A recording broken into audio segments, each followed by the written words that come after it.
ఊరంతా నావోలే గాని చెంబడు మంచినీళ్ళు పోసేటోళ్ళకు దిక్కులేదన్నట్టు అయింది కదా రాష్ట్రంలో పోలీస్ కమిషనర్ ఎట్ల ముచ్చట. పోలీసుల బండ్లకే డీజిల్ పెట్రోల్ ఓపించుకోనికే పైసలు లేవట. పెద్దపల్లి జిల్లా గోదావరి కనిలనైతే మా బకాయి పైసలు ఇచ్చేదాకా పోలీసుల బండ్లకు డీజిల్ పెట్రోల్ పోసేదే లేదని బంకుల ఓనర్ల సంఘం వాళ్ళు ఏకంగా తీర్మానమే చేసిరు. 8 పోలీస్ బండ్లలో ఓపించుకున్న డీజిల్ పెట్రోల్ కు పైసలు వేయలేదట.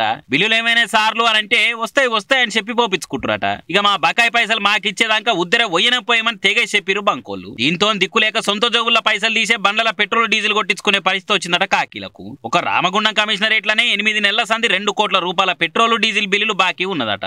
రామగుండం కమిషనరేట్లనే కాదు చాలా కమిషనరేట్లకు ఇదే కత్తున్నదట. పోలీసుల పతార మీద మామకం చూసిపోయే ఈసారి రేపిస్తాము మాపిస్తాము నయానో భయానో బతిలాడి ఇన్నొద్దోళ్ళు తీసిరట.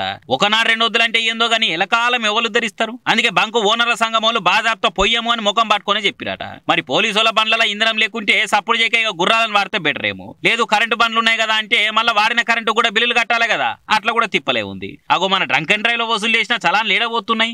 హైవేల మీద నక్కి కూర్చొని పోర్టువలు కొట్టిన చలాన్లు వసూలు చేస్తున్న పైసలు ఏడబోతున్నాయి. రూల్స్ తప్పిరని పోర్టువలు కొట్టి ముక్కు విండి వసూలు చేస్తున్న రూపాలని ఏడబోతున్నాయి. ఆప్కారాలతో సమానంగా పోలీస్ డిపార్ట్మెంట్ కూడా సంపాదిస్తుంటే డీజిల్ పెట్రోల్ కూడా ఉద్దర ఖాతాలు పెడుతుర్రా అని ఇంకొందరు నెటిజన్లు దెప్పి పొడుస్తున్నారు సోషల్ మీడియాలో.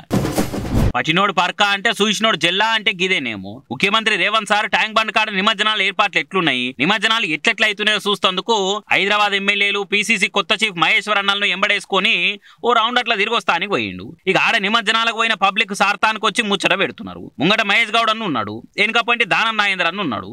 వెనుకపంటి ఉంటే ఏం వినవర్తలేదు అనుకున్నాడో ఏందో గానీ సెక్యూరిటీ అని జరిపి సార్ పక్క పంటి పోయి నిలబడ్డాడు దానం అన్న. ఇక చూసి సోషల్ మీడియాలో దానం సార్ను ట్రోలింగ్ చేస్తున్నారు కొంతమంది. సీఎం సార్ సెక్యూరిటీలు దానం నాగేందర్ను పక్కకు దొబ్బేమన్నారు, దానంకి ఇల్వనే లేదని కిండలి చేస్తున్నారు. కానీ వీడియోలో చూస్తే దానం సారే ఆయననే వెనకలుంటే కనబడతలేదని ఆయననే పక్క పోయి నిలబడ్డాడు. కాబట్టి సోషల్ మీడియాలో ఏదైనా వీడియో చూడంగానే అబ్బో నిజమే కదా అని అనుకోవద్దు. దాని వెనకపంటి మర్మం ఏందో కూడా ఎరకబట్టాలి, లేకుంటే ఎడిటింగ్ గా ఏందా అన్నది కూడా పట్టి చూడాలి, లేకుంటే ఒట్టిగా బోర్లు ఇస్తారు ఆన్లైన్లో.